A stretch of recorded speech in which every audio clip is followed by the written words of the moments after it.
Hey you, if you're new, welcome. I'm Kristen and I'm going to show you how to cook up the dinners from the meal plan on week 7.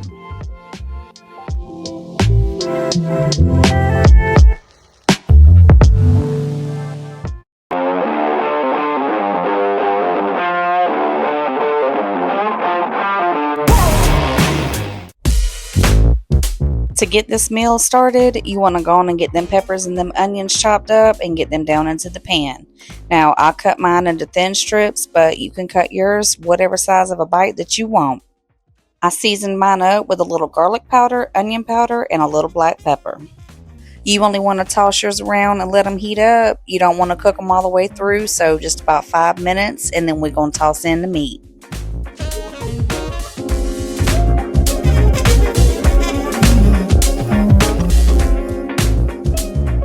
I took my meat that was already cut into strips and went ahead and cut them into bite sizes.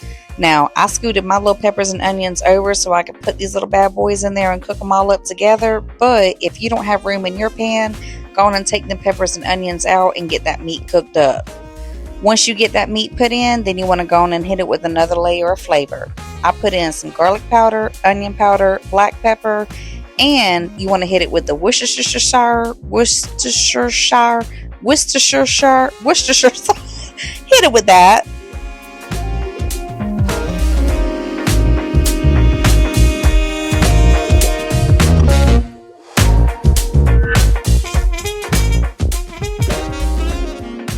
Now I kept my peppers and my onions separate from my meat so that my meat could cook up without the peppers and the onions. Once it gets away from that pinkness, then I'm going to blend everything together.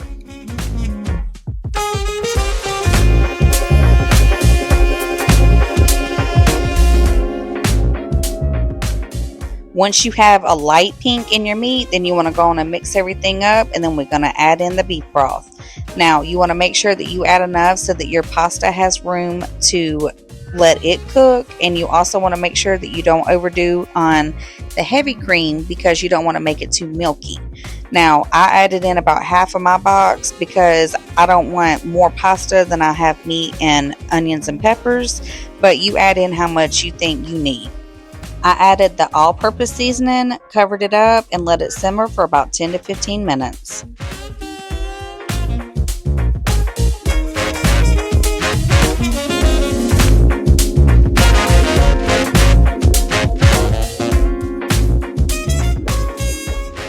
You want to make sure that you're not doing a hard boil, you're just doing a good heavy simmer.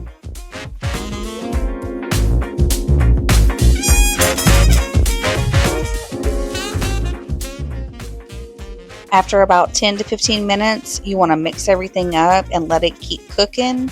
And I added in the American cheese first because it is a very creamy cheese and I wanted it to get creamy down into my pasta. And then I added in the provolone cheese. Now with the provolone cheese, I added it on the top and covered it up and let it get good and bubbly before I mixed it up and stirred it all up. You don't have to use American cheese and you don't have to use provolone cheese. You can use whatever kind of cheese that you prefer, but this is what I went with and it turned out pretty good.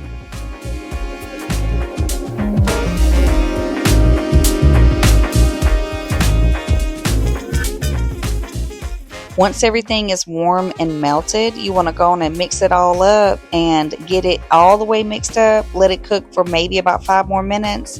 And then you want to turn it off and let it sit for about 10 to 15 minutes so that it can thicken up. I paired mine with a piece of garlic toast, but a side salad would be even better.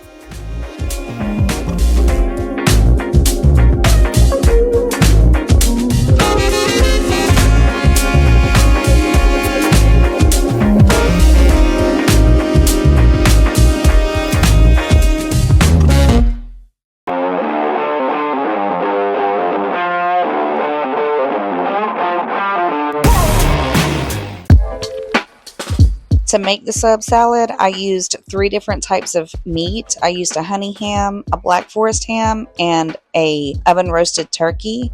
I also used the pepper jack cheese. Now, if you don't like pepper jack cheese, don't add it. Add what you like. And I also cut up an onion into strips. Now, I recommend that you take your onions and put them into an ice bath because it does help to remove some of that bite that an onion can have. I also took the pepperoncinis and just cut them right off the stem. Now, don't worry about the seeds because the seeds are okay for you. You can use the pepperoncinis, they're already cut into slices, or even the banana peppers, but I'm telling you, this brand is what makes the salad. With my grape tomatoes, I just went ahead and cut them bad boys in half because I don't like them whole. Now, to get this salad ready, you just want to take your lettuce, put it down into a bowl, and then start layering in your vegetables. I did not do what I suggested that you do, which is ice bath your onions, so all of my onions were still pretty stuck together. Once I got it looking how I wanted it to, then I went ahead and added in the meat and the cheese. Now, I gave mine a little half a toss because I wanted to bring up a little bit of that lettuce from the bottom, and then I hit it with the oregano and the black pepper.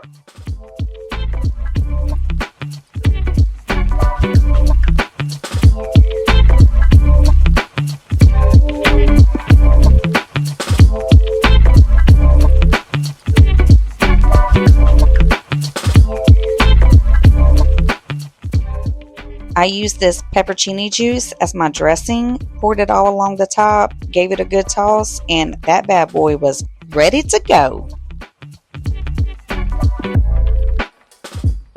Don't mind the dancing hands on the right there, that's just my little helper.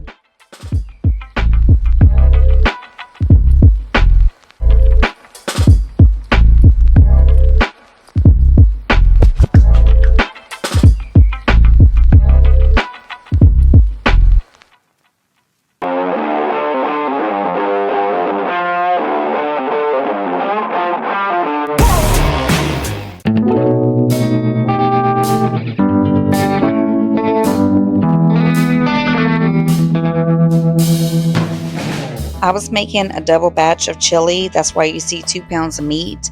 But if you like your chili with a lot of meat, go on and add you 2 pounds of meat. I browned up my meat on one side, flipped it over, and let it start browning up on the other side and gave it a little light chop. You also want to toss in some flavor. I put in some onion powder and some garlic powder. Now, you also don't want to over chop this thing while it's cooking up. You want it to brown up, and then you want to start chopping up that meat. If you chop too much, you're going to end up with some taco meat.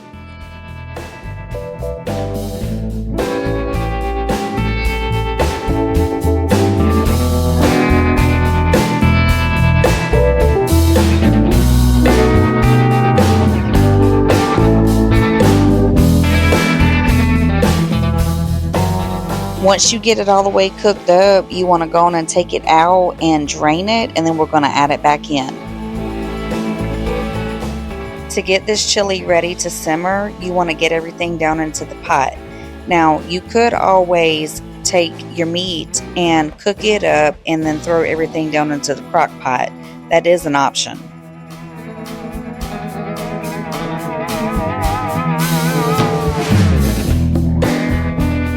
I use the Tex-Mex chili packet. It is a different season than the regular chili packet, so I suggest you try it out.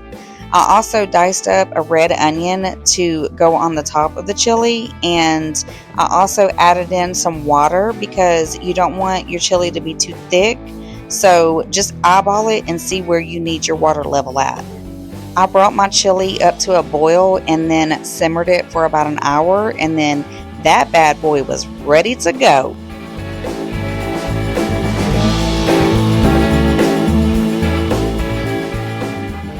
To get my chili dressed, I went ahead and hit it with the shredded cheese, the red onion, the sour cream, the chili cheese Fritos, and don't forget them green onions because they add so much flavor.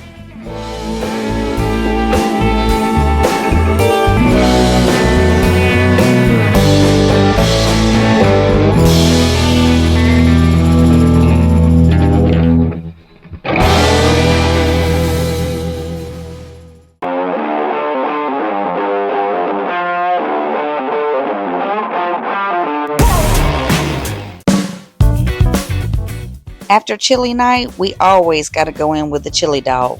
Now, it ain't nothing to it but to go in and get these hot dogs cooked up. You do it however you want to. You can put it in the air fryer. You can do it in the boiled water. You can throw them on the grill. Just get them things cooked up. I'm not about to crank up that grill for 2 little hot dogs, so this is my preferred way of doing it. And I also got to tell you that these Nathan's hot dogs is the way to go.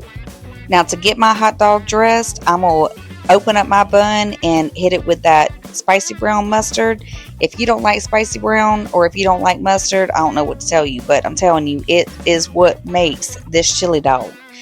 Now, I add my onions on the bottom, and then I also added in some diced jalapenos. If you don't like a little spice in yours, make sure you skip that part.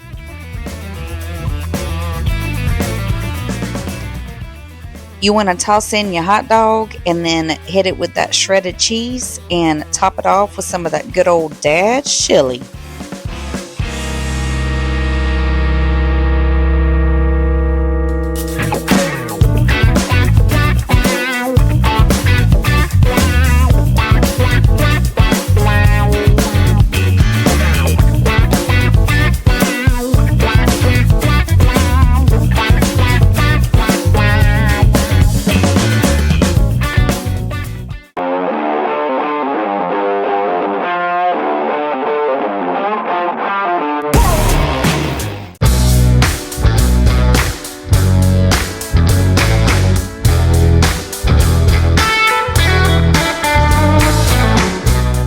To make these up, you can use whatever kind of meat that you want to use.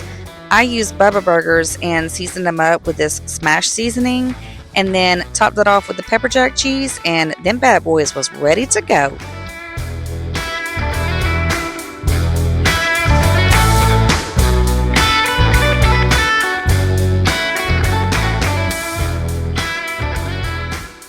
Now, to make our boxed macaroni not taste like cardboard, we're going to go in with the Knorr's chicken bouillon and season up our water. You want to get that into a good boil before you drop in your pasta, and then go on and cook it up as you do normally.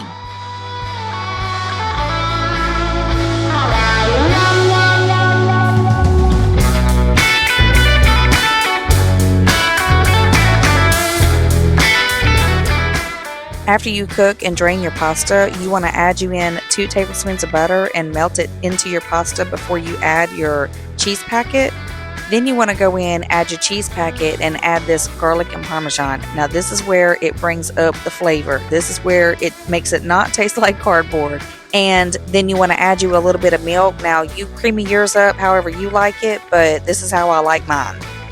This is just one of the many ways that I have found to flavor boxed macaroni and cheese so that it moves away from that cardboard taste and into something that my taste buds are pretty happy about. If you wanted to amp up the cheesiness, you could always take some shredded cheese and put that down into there to melt, and it's going to amp up the cheesiness. I prefer to skip that. I did do that at one time, but it's just not for me now. This was my first time having the Sweet Heat Bush's baked beans, and it was not a hit. I mean, it has a real Chipotle type taste, which I don't mind, but it really did not go with the dinner at all. And half of the can actually went in the garbage. But use whatever kind of baked beans that you like, so you don't have to do the same thing. From now on, I'm pretty sure I'm just going to stick with my original country style baked beans. I used the thick sliced bacon and cut it in half. For one, it's a whole lot easier to cook it. Like, it's faster to cook it and easier to cook it. And for two, I could fit more in the pan and not have to break it apart after it's already been cooked. This is my preferred way of cooking bacon, but if you have a larger family, then it may be easier for you to just put yours in the oven and get it ready to go that way. But for me, I like to be able to control how done it gets and be able to flip it and flip it and flip it so that it cooks very evenly. But you cook yours up however you like to cook yours up. The point is that you want to get you some bacon ready to go on that burger.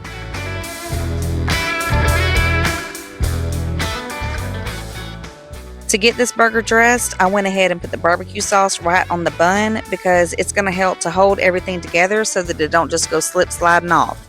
I did slice up some red onion. You can use the sweet onion or yellow onion, whatever kind of onion that you like. But this red onion goes so good with the barbecue sauce that it's always my go-to on a burger. I use the butter lettuce because it's such a soft lettuce that it doesn't break my bun and it keeps everything held together.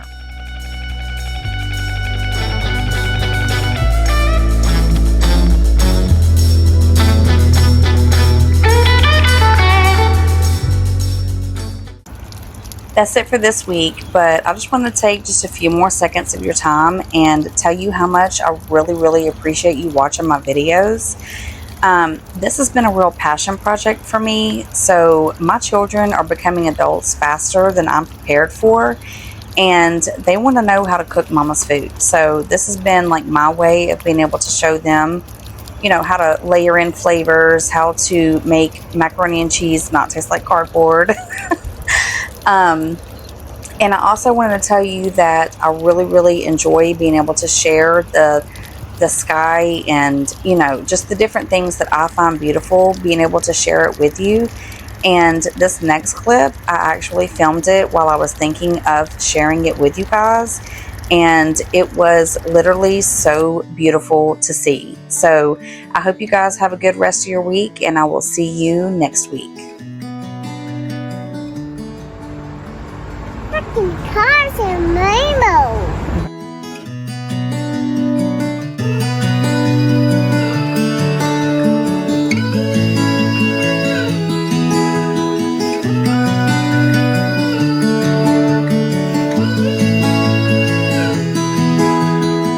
I might be going crazy, I don't know what to do. My heart is screaming for you, babe. And what I'm trying to say is that you make the sky look blue, even when it is gray, babe. Every time I'm feeling down, you can make it go away. Your light is shining bright on me, got no reason to be afraid. You're glowing in the dark, you're glowing in the dark, glowing in the dark. I feel it in my heart. You're glowing in the dark, glowing in the dark. Yeah, you're glowing in the dark.